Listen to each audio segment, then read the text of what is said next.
Artificial intelligence seems to be in every part of our lives. Students and teachers use ChatGPT in the classroom for a study guide or help with writing.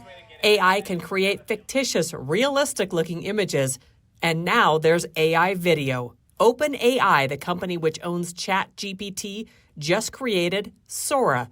It produces very realistic video from text. Kudos to the programmers. They're doing good work. We showed the videos to people in Reno who were stunned by the quality. When you're looking at this, you wouldn't really know that it was AI generated. A stylish woman walking in Tokyo. Historical footage of the California gold rush.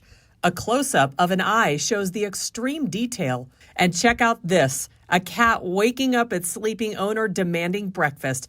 It's all AI generated. This AI generated video raises possible concerns and a question. How do you know if it's real or not? The statement, send a picture or video or it didn't happen, no longer applies. I think it's great and also, I suppose, a bit scary for a lot of people. We talked to Dr. Emily Hand, an assistant professor at UNR's College of Engineering, who teaches machine learning and AI classes. People are obviously afraid of these kind of AI, especially this generative AI, because it just seems so human-like. There is not a creative element to this. It is not humanistic at all. It is very complicated calculus. Dr. Hand says people should be concerned about policy and privacy. If some AI is generating images of me, right, we've seen things like this where they're generating images of real people doing things, nefarious things, whatever it may be, something that you're not doing, and then suddenly you're held accountable for that. And the dangers of AI nearly ruined a man's career. For months, students and teachers and parents believed an audio clip of a man making racist and anti-Semitic comments was from Baltimore principal Eric Eiswort. Investigators now say that voice was AI generated and they arrested Dazon Darian for allegedly creating it. Dr. Paramita Payne, associate professor of global media at UNR's Reynolds School of Journalism, says we should be skeptical of the ways we use and view technology. It is our critical thinking response to media that will really help us beneficially use these or be fooled and be taken in. Dr. Payne says AI video software should encourage people to think twice and check other sources for accuracy. Just stopping to ask that question, why, can often go a long way to creating that gap, that space between immediately believing and immediately sharing. Artificial images that could have real consequences. Reporting in Reno, Kim Burrows.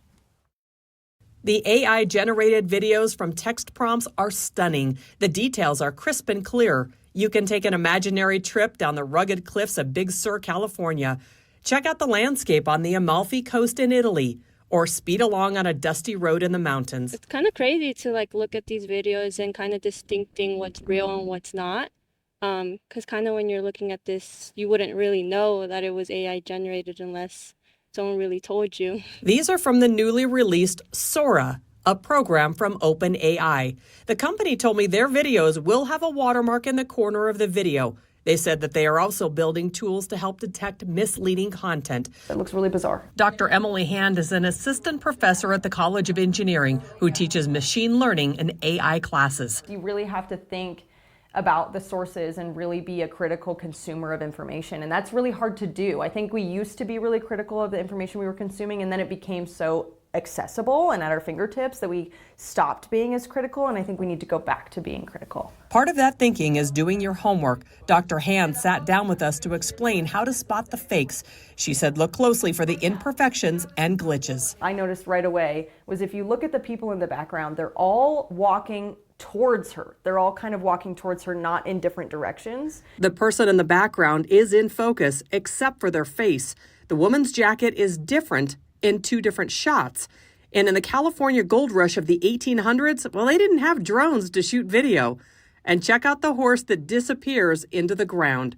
It's sometimes the small inconsistencies that give it away. It could be alerting if it was not used properly. But at the speed this technology is being developed and potentially being misused, the Federal Trade Commission is looking to make the creators of AI tools liable for deep fakes created with their products. Look at it from that person's point of view. Dr. Paramita Payne, an associate professor of global media at UNR's Reno School of Journalism, says lawmakers should step in. Don't we have laws when it comes to health regulation?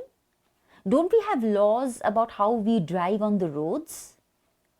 The information superhighway, as we know it, also needs regulation. This new technology is a reminder you can't trust your eyes anymore. In Reno, Kim Burrows reporting.